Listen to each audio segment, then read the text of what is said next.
Hello, my beautiful fellow dreamers, sensitive spirits, space blobs, deep divers into soul. I didn't know how to sit down for this chat today. Honestly, where to begin, what words to use, what energy to conjure and sit into.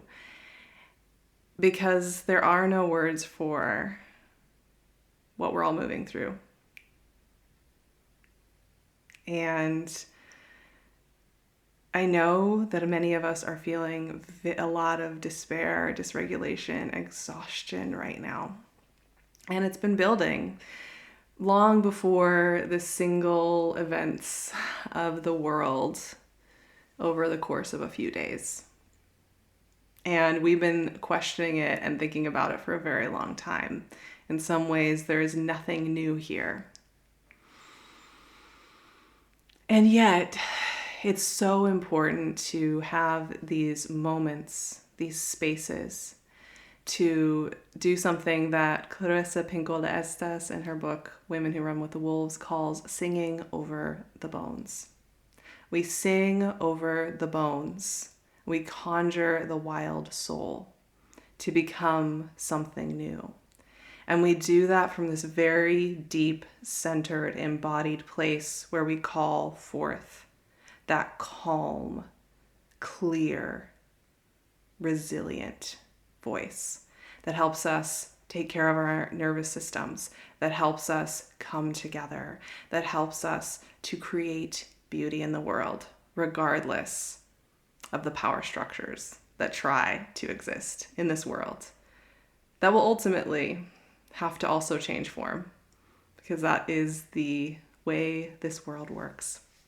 I just wanted to offer up, before we get into this Taurus full moon, which is going to be all about calling from that centered place, building that foundation, feeling it fully, and really honoring how important that is to do right now. We're going to get into the details of that.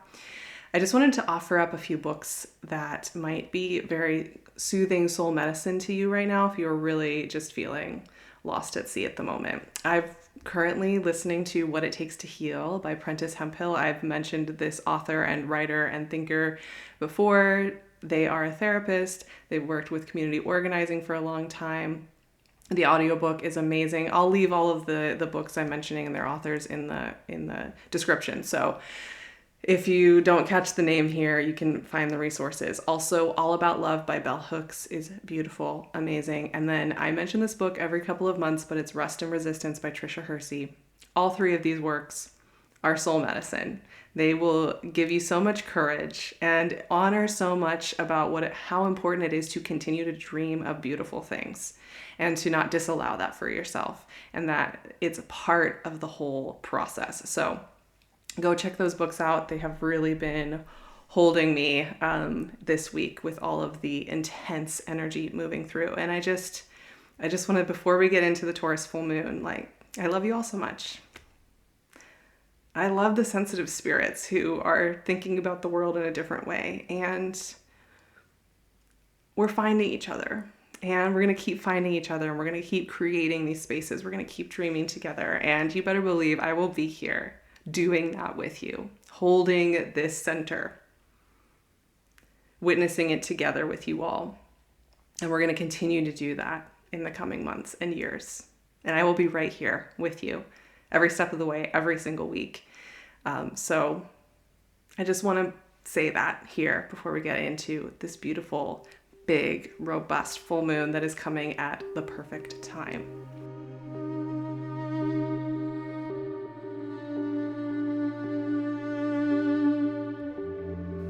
I want to take a moment here right at the beginning of our conversation about this full moon on November 15th in Taurus to explore the Scorpio-Taurus axis. This axis will be lit up here as the sun and the moon oppose each other, the sun in Scorpio and the moon in Taurus.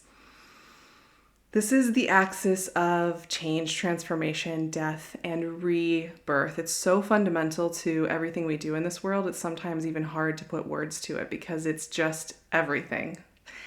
And because this is the axis of death, transformation, and rebirth, and therefore ultimately about the creative spirit and the constant restructuring of the world and the energy and the cells and everything that goes on. This is also a time where, as we move through this full moon, we are feeling those transformational waves. Changes are coming in right now. And I think one thing to kind of keep in mind in general with the energy, and we'll keep talking about this because we have so much change coming up astrologically and culturally in so many ways, is that there are many things going on at once and nothing stays the same forever. So even things that right now we feel like we may always be stuck or trapped in specific structures or forms, there's always new rebirth happening. And many rebirths can be happening simultaneously along with endings. Many sadnesses and losses and griefs can be simultaneously happening with new dreaming. And it's okay to create space for both of those things to be existing within our systems right now at the exact same time. And I think that's what this full moon is creating a little bit of space for. But if we also look at Taurus and Scorpio, these are fixed signs, and they're 4 fixed signs, and which is Taurus, Leo, Scorpio, Aquarius. So right now we're working with the Scorpio-Taurus axis, and these fixed signs are about our foundation, the weft that we use to weave our lives through. And Taurus is so powerful right now. And I just love there's this full moon coming in at a time when we need it, because Taurus is our embodied foundation. Taurus is a Venusian ruled sign that is connected to our senses and to how important that embodied experience is. And I think this full moon has a very clear message, the stubbornness of Taurus, which I love here. And that stubbornness is saying, don't give your nervous system away to everything in the world.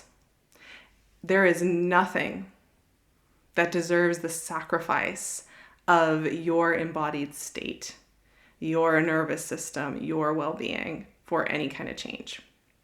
We need to feel embodied right now in a way that feels centered and clear.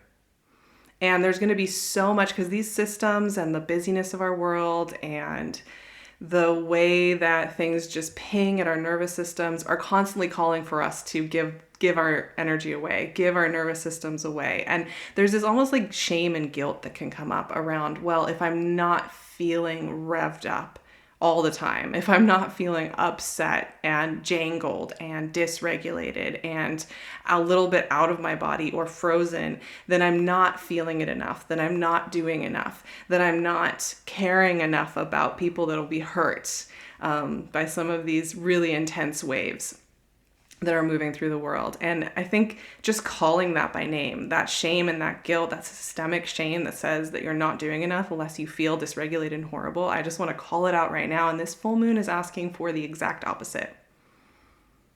It's saying the work we have right now is to come back to this foundation, come back to this embodied centered place and find it.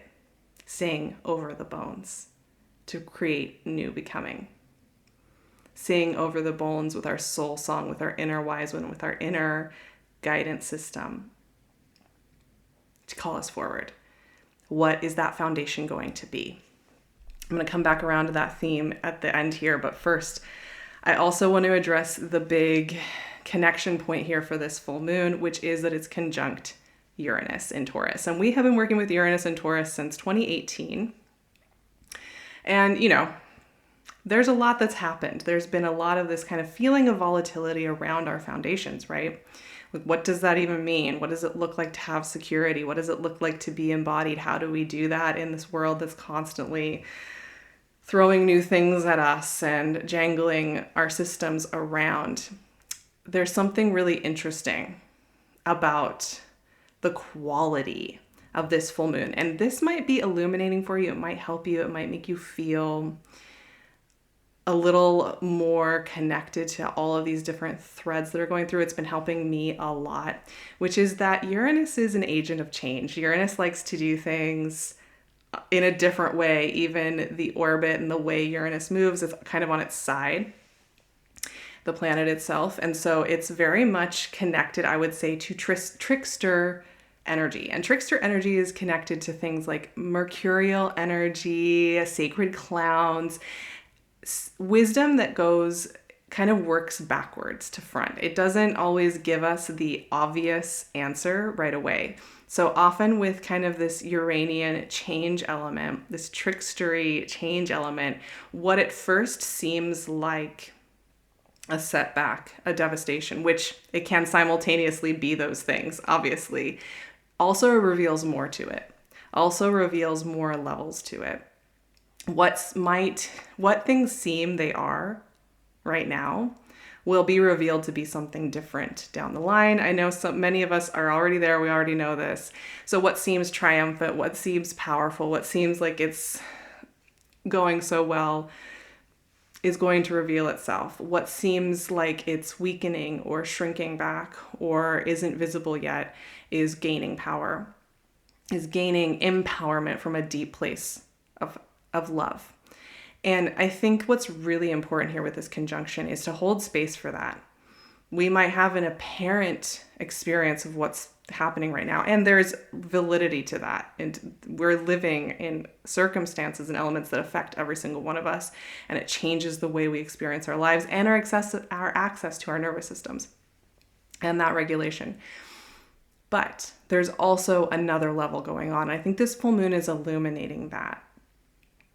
What I want to come back to, though, if we're sitting here with the full moon, we want to feel through it and be with ourselves, because that's what I can offer here.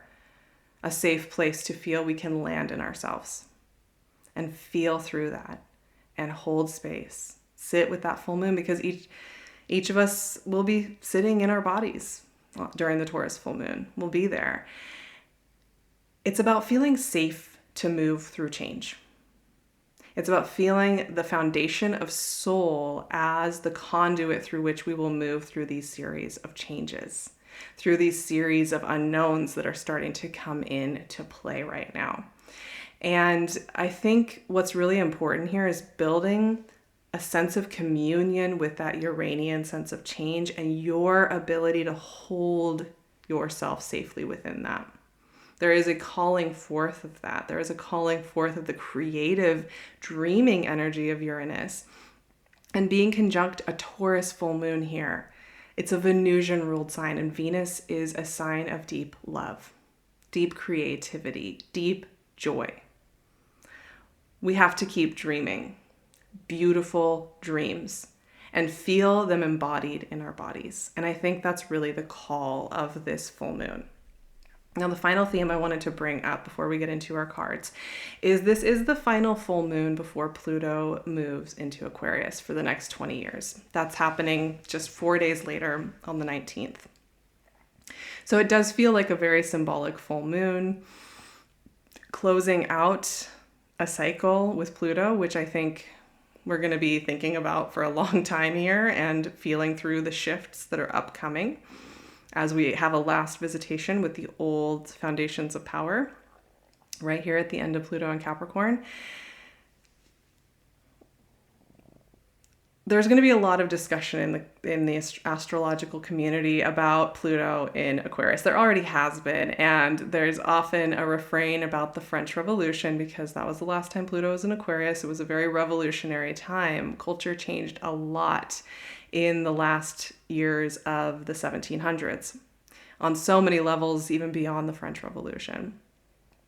And they're going to rile up lots of different experiences of that thing.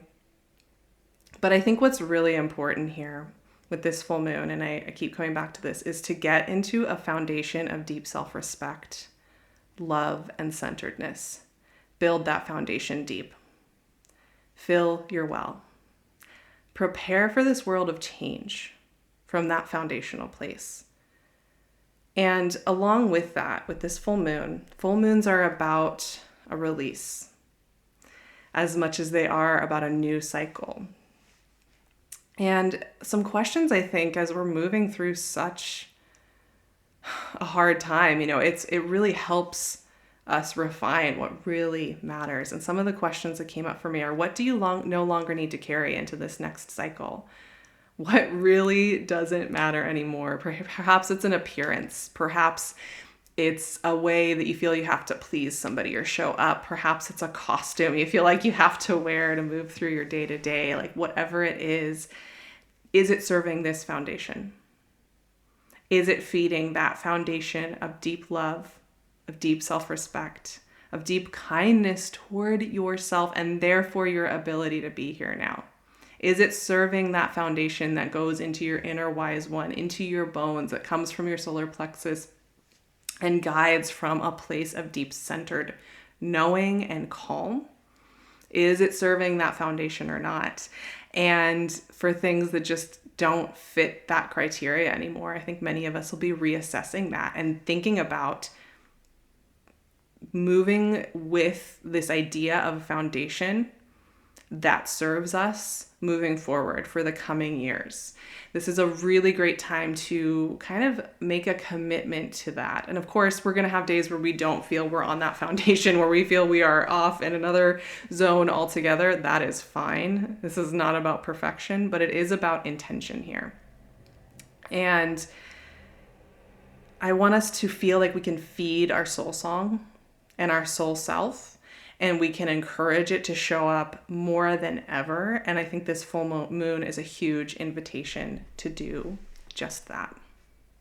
I'm going to be offering up a visualization, a meditation on building from that foundation of soul self and singing over the bones over on my Patreon. I make it affordable so that as many people who need help and need a place to land and need a place to check in every single week can land and can feel that they are safe with a neurodiverse group of people, with people who are sensitive, who move through the world differently, who dream a little differently, and who are feeling it right now. So I'd really love to see you over there. I'm there every week, and we are doing some really lovely things. I just love that community so much. And I'm shuffling my cards here, singing over the bones. Singing over the bones.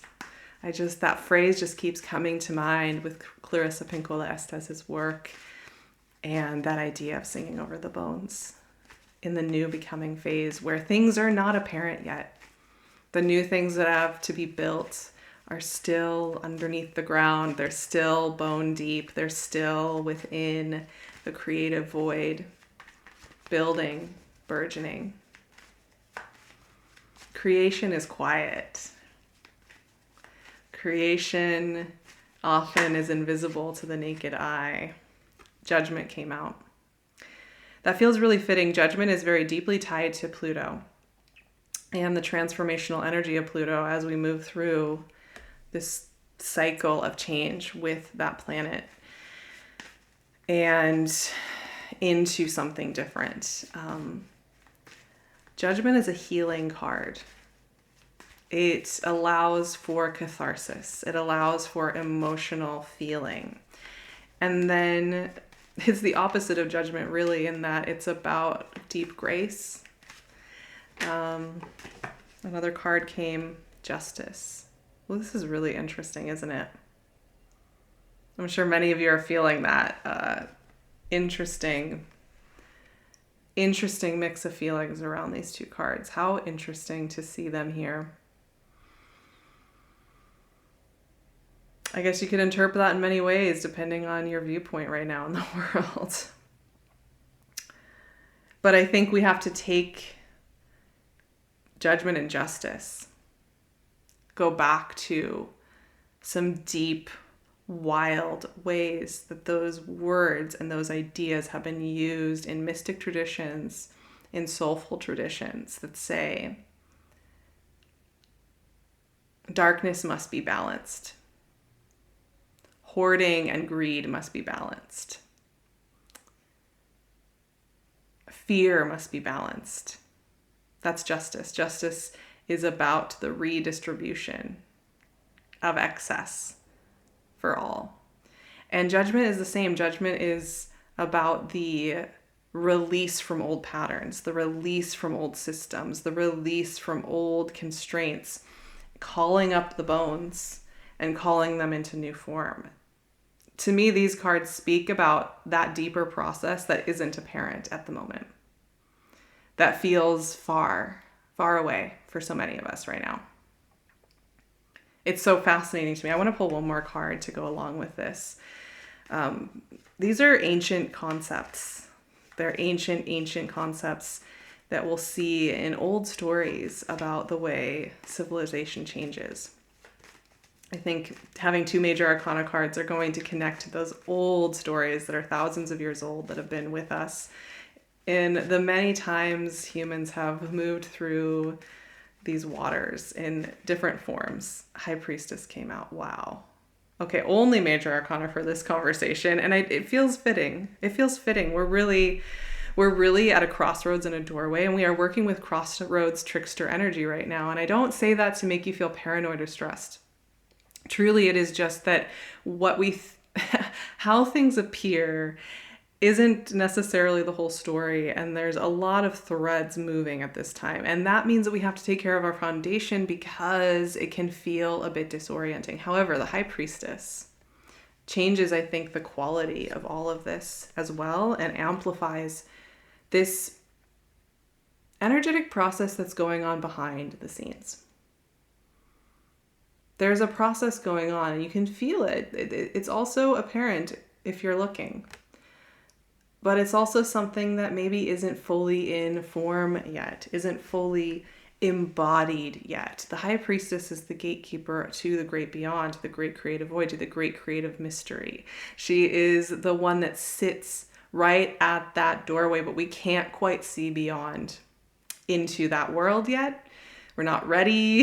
It might be too much information. It might not make sense to us or come to full clarity for us at this time. But the High Priestess is inviting us to do visioning, to do dreaming, to think about those foundations, what we want to build into life. And remembering that vision holding of equity, of care for each other, of softness, of kindness, of quietness, of a little bit slowing down, of community, of belonging is valuable. It is valuable. It is gold right now. It is the true gold of this world. Is that beautiful, loving, dreaming. I knew that this conversation today just would not be able to do everything. It wouldn't be able to fix the world. It wouldn't be able to address everyone's fears. It wouldn't be able to answer any questions. I was completely intimidated to sit down today. And after sitting here and calling on that centered energy and just knowing I'm sharing it with all of you, it just feels so special and beautiful. I can feel the alchemization of the beautiful spirits connecting right now in a really, really powerful way. It doesn't solve everything. It doesn't make everything perfect overnight, but just that it's there is so meaningful. I'm so grateful to have you here. And like I said, I'm making a kind of pledge, a commitment to continue to show up here every single week with this centered energy. To sing over the bones with you all, to dream into life something beautiful, to vision together. I will be here. I will be here through it all. I'll be feeling with you all. And we're going to keep doing that together. So you will find me here. And of course, on Patreon, if you want more of this centeredness, I'm going to be offering up a lot of grounding practices and spaces in the coming months to hold us through this time and work with archetype, work with our deep subconscious, work with our bodies to feel cared for, to feel safe. So I really welcome you to join me in any of those places. You can also find me on Instagram. I really want to get back to connecting there a little bit more. I always say that, but I really would love to. So take beautiful care of yourselves. Please. I am right here with you, and right now the devotional practice of building this foundation is so important. I will see you back here in our next conversation. We have a lot coming up in the coming weeks. We're going to be working with this mysterious process that is working through right now, and I will see you again so very soon.